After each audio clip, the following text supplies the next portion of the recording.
Title: The Peculiar Case of the Vanishing Ventriloquist, Part 1. My name is Max Monroe, and I'm a detective with a penchant for finding the bizarre in the mundane. This particular case, the one they later dubbed the peculiar case of the vanishing ventriloquist, was one that I'd remember for its quirkiness.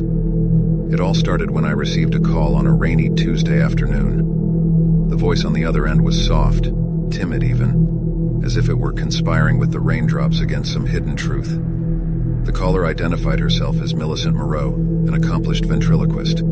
She claimed that her prized ventriloquist dummy, Chuckles, had gone missing. She feared foul play, or perhaps just some twisted form of puppet rebellion. With a heavy sigh, I found myself at Ms. Moreau's luxurious estate.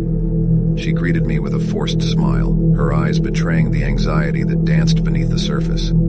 I eyed the empty stand where Chuckles should have been, a conspicuous void in the room that set the stage for our peculiar mystery. "So, Ms. Moreau," I began, "when did you last see Chuckles?" "Oh, Detective Monroe, it's been a week now," she replied, wringing her gloved hands. "I brought him back from my European tour, and since then he's simply vanished."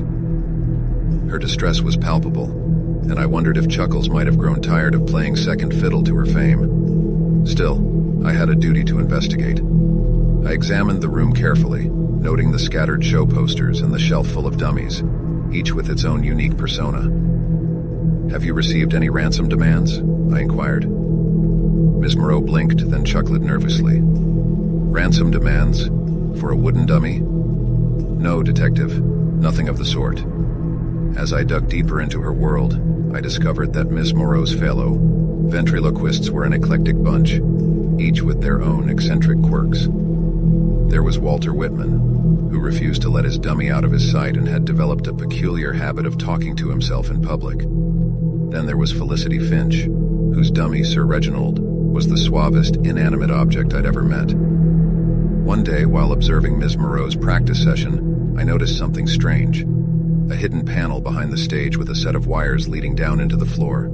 I pulled on one, and a trapdoor opened it, revealing a tunnel below. Chuckles must have been hiding here.